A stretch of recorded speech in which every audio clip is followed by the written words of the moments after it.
right. Welcome back. We've got a quick read through the Bible stream for the night. I'm going to be in 1 Samuel chapter 17, starting with David and Goliath. So, should be pretty solid. I'm going to go ahead and dive right in.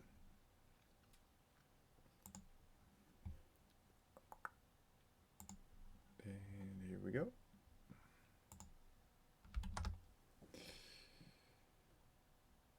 Now the Philistines, 1 Samuel chapter 17. Now the Philistines gathered their armies for battle, and they were gathered at Socoh, which belonged to Judah. And they camped between Socoh and Azekah in Ephes Dammim.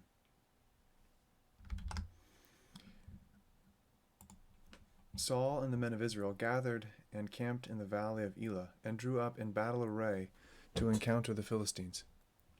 The Philistines stood on the mountain on one side of the valley, with the valley between them.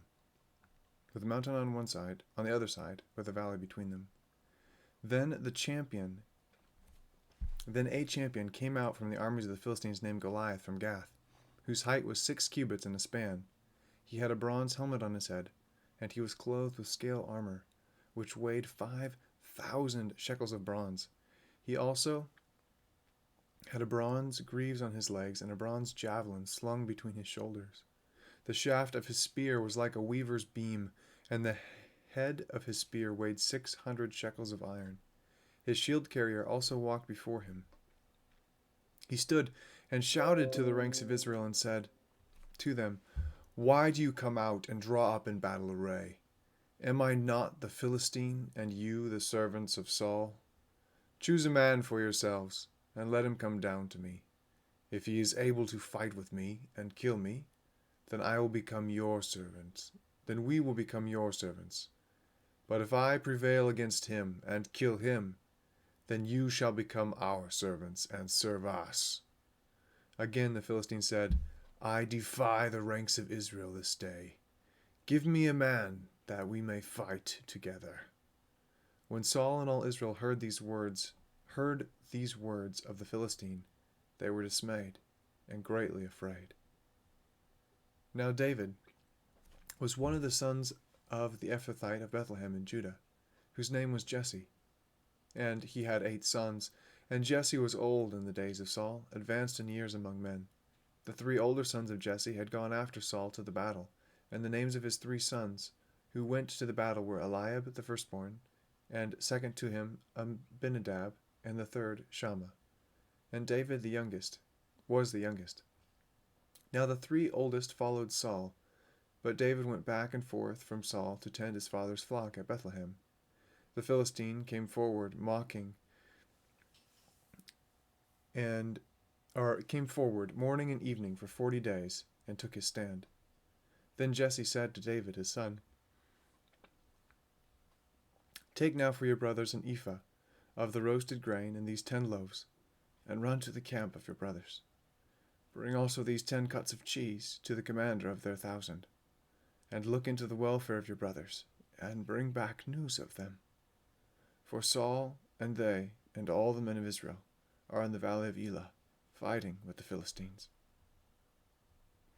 So David arose early in the morning, and left the flock with the keeper, and took the supplies, and went as Jesse had commanded him. And he came to the circle of the camp, while the army was going out in battle array, shouting the war cry.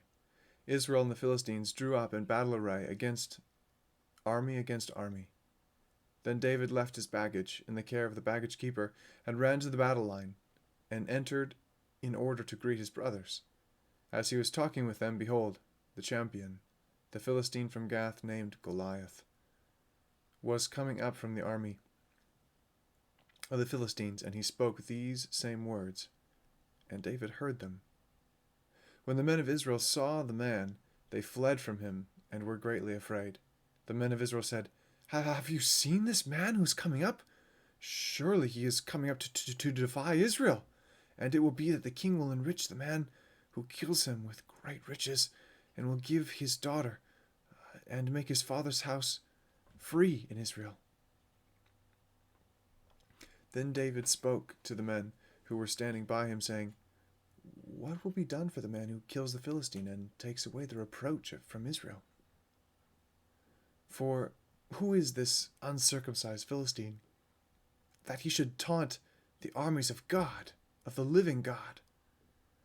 The people answered him in accord with this word, saying, "Thus it will be done for the man who kills him."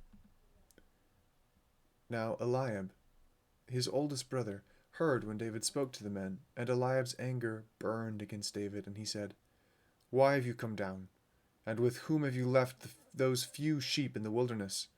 I know your insolence and the wickedness of your heart, for you have come down in order to see the battle." But David said, "What have I done now? Was it not just a question?" Then he turned away from him to another and said the same thing. And the people answered the same thing as before. When the words which David spoke were heard, they told them to Saul, and he sent for him. David said to Saul, "Let no man's heart fail on account of him. Your servant will go and fight this Philistine." Then Saul said to David, "You were not able to go against the Philistine to fight with him, for you are but a youth, while he has been a warrior from his youth." But David said to Saul, "Your servant was tending his father's sheep. When a lion or a bear came and took a lamb from the flock, I went after him and attacked him and rescued it from his mouth. And when he rose up against me, I seized him by his beard and struck him and killed him. Your servant has killed both the lion and the bear, and this uncircumcised Philistine will be like one of them, since he has taunted the armies of the living God."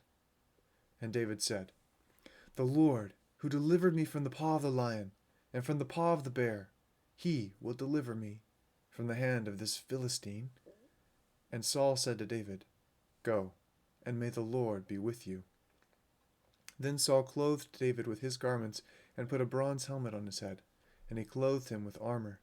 David girded his sword over his armor and tried to walk, for he had not tested them. So David said to Saul, "I cannot go with these, for I have not tested them." And David took them off. He took his stick in his hand and chose for himself 5 smooth stones from the brook, and put them in the shepherd's bag which he had, even in his pouch. And his sling was in his hand, and he approached the Philistine. Then the Philistine came on and approached David, with the shield bearer in front of him. When the Philistine looked and saw David, he disdained him, for he was but a youth, and ruddy with a handsome appearance. The Philistine said to David, "Am I a dog, that you come to me with sticks?" And the Philistine cursed David by his gods. The Philistine also said to David, "Come to me, and I will give your flesh to the birds of the sky and the beasts of the field." Then David said to the Philistine, "You come to me with sword and a spear and a javelin, but I come to you in the name of the Lord of hosts, the God of the armies of Israel, whom you have taunted. This day the Lord will deliver you up into my hands, and I will strike you down and remove your head from you.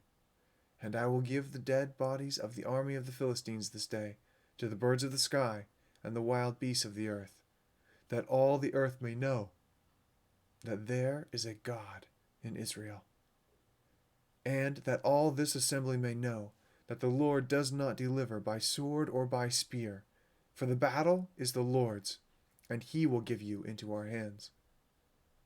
Then it happened, when the Philistine rose and came and drew near to meet David, that David ran quickly toward the battle line to meet the Philistine. And David put his hand into his bag and took from it a stone and slung it, and struck the Philistine on his forehead. And the stone sank into his forehead, so that he fell on his face to the ground. Thus David prevailed over the Philistine with a sling and a stone, and he struck the Philistine and killed him. But there was no sword in David's hand. Then David ran and stood over the Philistine, and took his sword and drew it out of its sheath, and killed him, and cut off his head with it. When the Philistines saw that their champion was dead, they fled. The men of Israel and Judah arose and shouted and pursued the Philistines as far as the valley, and to the gates of Ekron. And the slain Philistines lay along the way to Sha'arim, even to Gath and Ekron. The sons of Israel returned from chasing the Philistines and plundered their camps. Then David took the Philistine's head and brought it to Jerusalem, and he put his weapons in his tent. Now when Saul saw David going out against the Philistine, he said to Abner, the commander of the army, Abner, whose son is this young man? And Abner said, By your life, O king, I do not know. The king said, You inquire whose son this youth is. So when David returned from killing the Philistine, Abner took him and brought him before Saul with the Philistine's head in his hand. Saul said to him, Whose son are you, young man? And David answered, I am the son of your servant, Jesse, the Bethlehemite.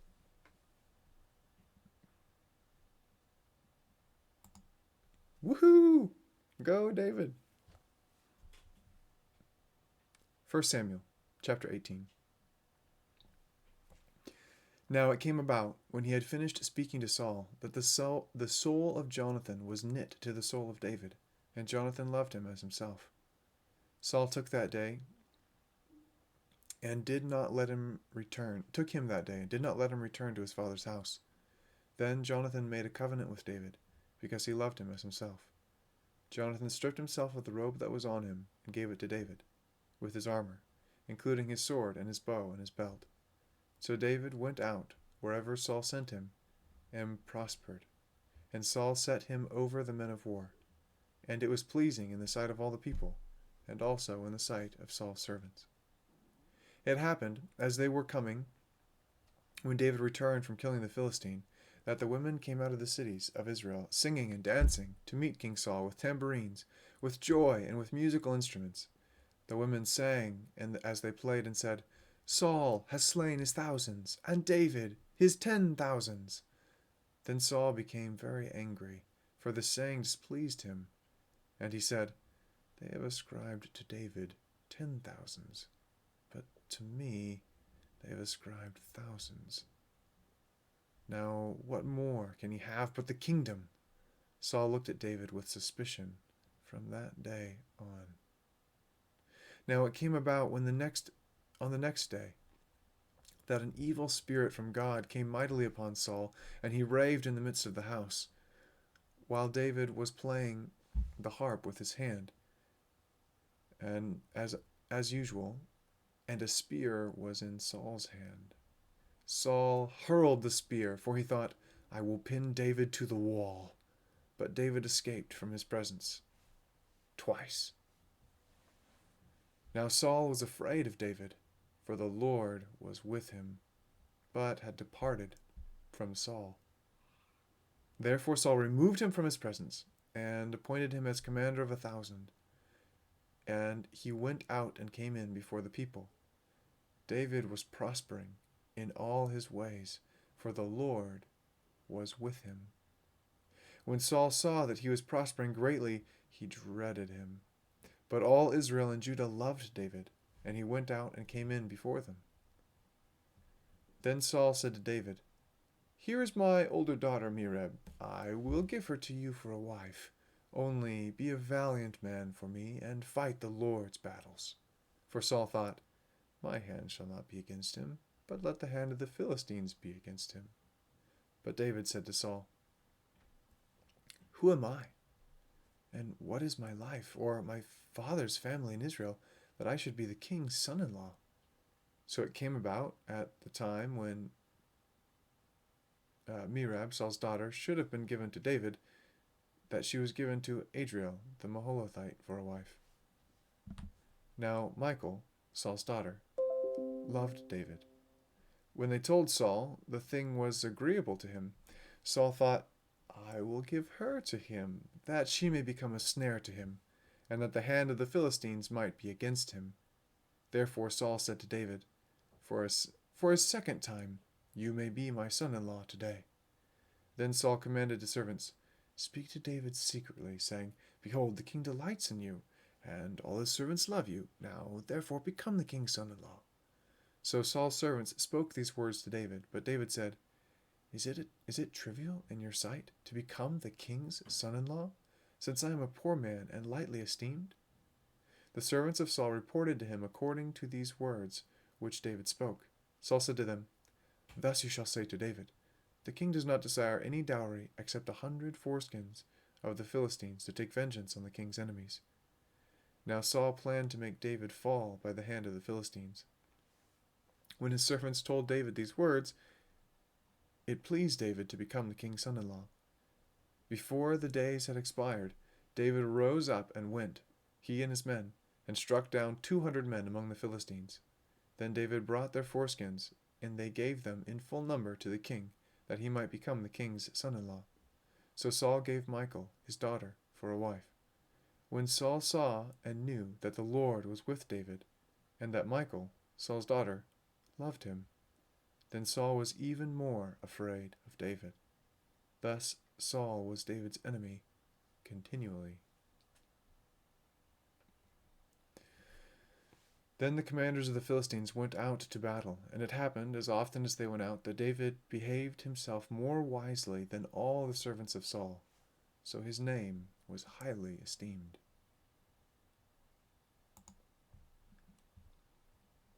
1 Samuel, chapter 19. Now Saul told Jonathan, his son, and all his servants, to put David to death. But Jonathan, Saul's son, greatly delighted in David. So Jonathan told David, saying, Saul my father is seeking to put you to death. Now therefore, please be on guard in the morning, and stay in a secret place, and hide yourself. I will go out and stand by my father in the field where you are, and I will speak with my father about you. If I find out anything, then I will tell you. Then Jonathan spoke well of David to Saul his father, and said to him, Do not let the king sin against his servant David, since he has not sinned against you, and since his deeds have been very beneficial to you. For he took his life in his hand and struck the Philistine, and the Lord brought about a great deliverance for all Israel. You saw it and rejoiced. Why then will you sin against innocent blood by putting David to death without a cause? Saul listened to the voice of Jonathan, and Saul vowed, As the Lord lives, he shall not be put to death. Then Jonathan called to David, and Jonathan told him all these words. And Jonathan brought David to Saul, and he was in his presence as formerly. When there was war again, David went out and fought with the Philistines, and defeated them with great slaughter. So they fled before him. Now there was an evil spirit from the Lord on Saul, as he was sitting in the house with his spear in his hand, and David was playing the harp with his hand. Saul tried to pin David to the wall with the spear, but he slipped away out of Saul's presence, so that he stuck the spear into the wall, and David fled and escaped that night. Then Saul sent messengers to David's house to watch him, in order to put him to death in the morning. But Michal, David's wife, told him, saying, If you do not save your life tonight, tomorrow you will be put to death. So Michal let David down through a window, and he went out and fled and escaped. Michal took the household idol and laid it on the bed, and put a quilt of goat's hair on its head, and covered it with clothes. When Saul sent messengers to take David, she said, He is sick. Then Saul sent messengers to see David, saying, Bring him up to me on his bed, that I may put him to death. When the messengers entered, behold, the household idol was on the bed, with the quilt of goat's hair at its head. So Saul said to Michal, Why have you deceived me like this, and let my enemy go, so that he has escaped? And Michal said to Saul, He said to me, Let me go. Why should I put you to death? Now David fled and escaped, and came to Samuel at Ramah, and told him all that Saul had done to him. And he and Samuel went and stayed at Naioth. It was told Saul, saying, Behold, David is at Naioth in Ramah. Then Saul sent messengers to take David. But when they saw the company of the prophets prophesying, with Samuel standing and presiding over them, the Spirit of God came upon the messengers of Saul, and they also prophesied. When it was told Saul, he sent other messengers, and they also prophesied. So Saul sent messengers again, the third time, and they also prophesied. Then he himself went to Ramah, and came as far as the large well that is in Secu, and asked and said, Where are Samuel and David? And someone said, Behold, they are at Naioth in Ramah. He proceeded there to Naioth at Ramah. And the Spirit of God came upon him also, so that he went along prophesying continually until he came to Naioth in Ramah. He also stripped off his clothes, and he too prophesied before Samuel, and lay down naked all the day and all that night. Therefore they say, is Saul also among the prophets? Wild story.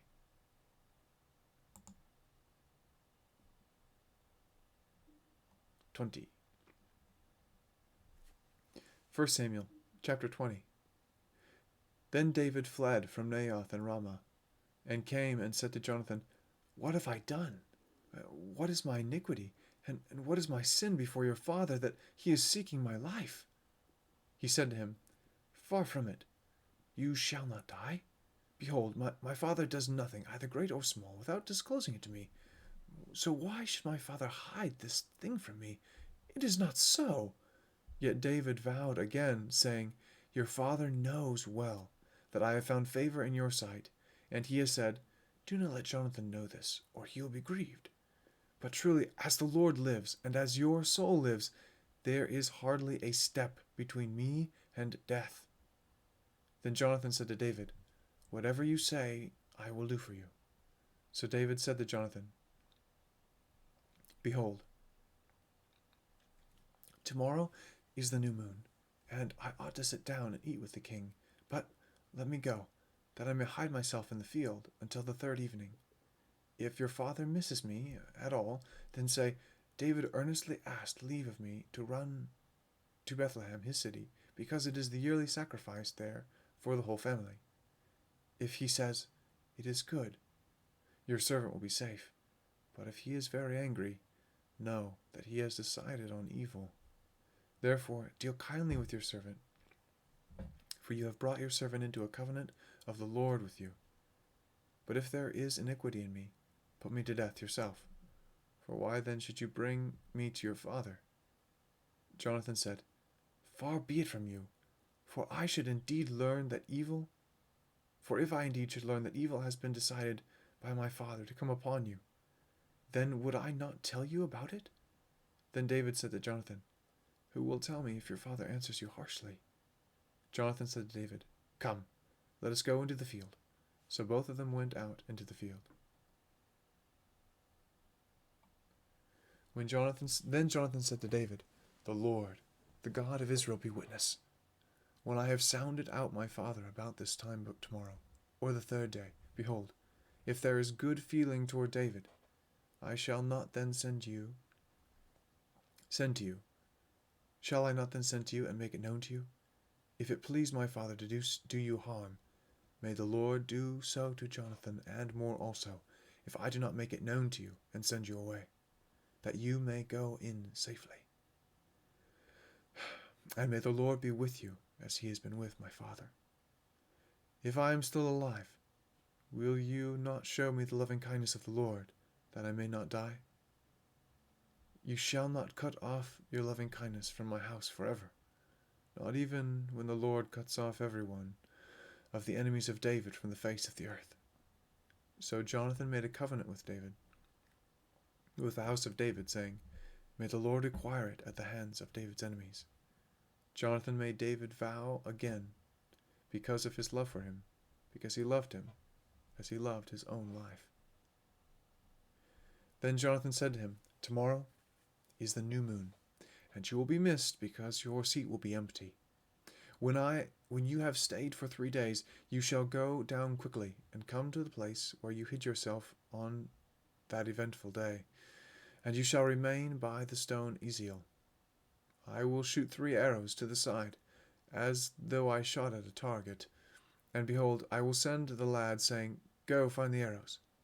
If I specifically say to the lad, behold, the arrows are on this side of you, get them, then come, for there is safety for you, and no harm, as the Lord lives. But if I say to the youth, behold, the arrows are beyond you, go, for the Lord has sent you away. As for the agreement of which you and I have spoken, behold, the Lord is between you and me forever. So David hid in the field, and when the new moon came, the king sat down to eat food. The king sat on his seat as usual, the seat by the wall. Then Jonathan rose up, and Abner sat down by Saul's side. But David's place was empty. Nevertheless, Saul did not speak anything that day, for he thought, "It is an accident. He is not clean. Surely he is not clean." It came about the next day, the second day of the new moon, that David's place was empty. So Saul said to Jonathan his son, "Why has the son of Jesse not come to the meal either yesterday or today?" Jonathan then answered Saul, "David earnestly asked me leave to go to Bethlehem, for he said, 'Please let me go, since our family has a sacrifice in the city, and my brother has commanded me to attend. And now, if I have found favor in your sight, please let me get away, that I may see my brothers.' For this is the reason he has not come to the king's table." Then Saul's anger burned against Jonathan, and he said to him, "You son of a perverse, rebellious woman, do I not know that you are choosing the son of Jesse to your own shame and the shame of your mother's nakedness? For as long as the son of Jesse lives on the earth, neither you nor your kingdom will be established. Therefore now send and bring him to me, for he must surely die." But Jonathan answered Saul his father and said to him, "Why should he be put to death? What has he done?" Then Saul hurled his spear at him to strike him down. So Jonathan knew that his father had decided to put David to death. Then Jonathan arose from the table in fierce anger, and did not eat food on the second day of the new moon, for he was grieved over David, because his father had dishonored him. Now it came about in the morning that Jonathan went out into the field for the appointment with David, and a little lad was with him. He said to the lad, "Run, find now the arrows which I am about to shoot." As the lad was running, he shot an arrow past him. When the lad reached the place of the arrow which Jonathan had shot, Jonathan called after the lad and said, "Is not the arrow beyond you?" And Jonathan called after the lad, "Hurry, be quick, do not stay." And Jonathan's lad picked up the arrow and came to his master. But the lad was not aware of anything. Only Jonathan and David knew about the matter. Then Jonathan gave his weapons to the lad and said to him, "Go, bring them to the city." When the lad was gone, David rose from the south side and fell on his face to the ground and bowed 3 times. And they kissed each other and wept together. But David wept the more. Jonathan said to David, "Go in safety, inasmuch as we have sworn to each other in the name of the Lord, saying, 'The Lord will be between me and you, and between my descendants and your descendants forever.'" Then he rose and departed, while Jonathan went into the city. Oof.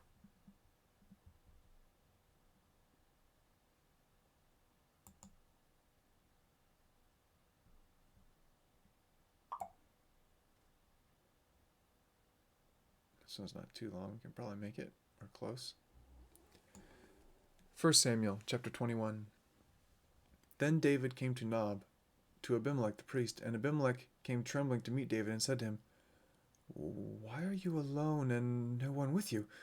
David said to Abimelech the priest, "The king has commissioned me with a matter, and has said to me, 'Let no one know anything about the matter of which I am sending you, and with which I have commissioned you, and I have directed the young men to a certain place. Now therefore, what do you have on hand? Give me 5 loaves of bread, or whatever can be found." The priest answered David and said, "There is no ordinary bread on hand, but there is consecrated bread, if only the young men have kept themselves from women."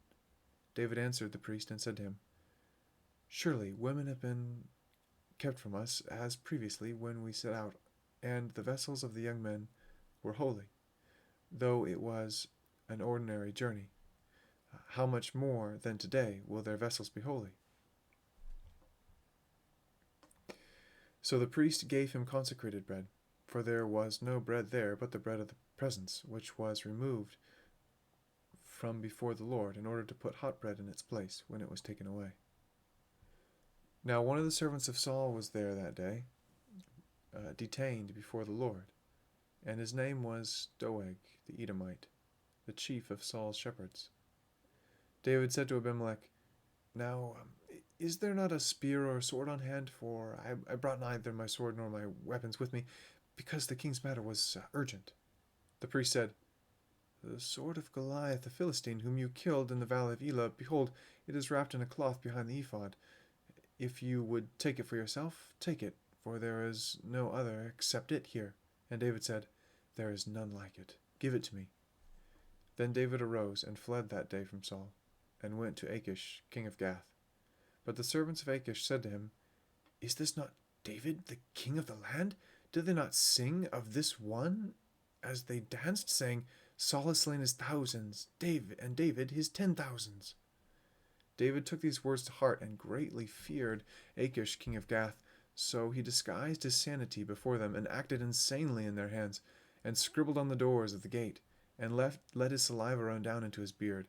Then Achish said to his servants, "Behold, you see the man behaving as a madman. Why do you bring him to me? Do I lack madmen, that you have brought this one to act the madman in my presence? Shall this one come into my house?" All right, can end there for the night. Get into some interesting biblical narrative. Thanks for tuning in. God bless, and adios.